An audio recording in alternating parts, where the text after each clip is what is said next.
भिडेवाडा हा हेरिटेज मध्ये समाविष्ट केलेला आहे का? असल्यास त्याप्रमाणे तिथे काय कारवाई केली?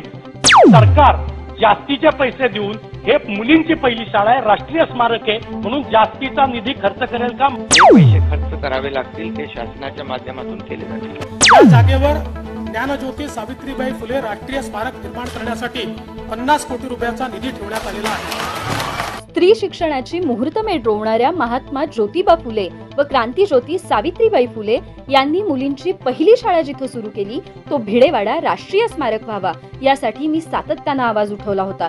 त्या पाठपुराव्यानंतर राज्य शासनानं भिडेवाड्याच्या संवर्धन आणि विकासासाठी 50 कोटींचा निधी मंजूर केला। त्यानंतर जुनी इमारत देखील पाडली गेली। आता त्या ठिकाणी होणाऱ्या राष्ट्रीय स्मारकाचं भूमिपूजन देशाचे पंतप्रधान आदरणीय नरेंद्रजी मोदी यांच्या हस्ते होतंय, याचा मनस्वी आनंद होतोय। क्रांतीज्योती सावित्रीबाई आणि महात्मा फुले यांच्या स्मृती जपण्यासाठी केलेल्या प्रयत्नांना यश आल्यानं निश्चितच समाधान वाटतंय।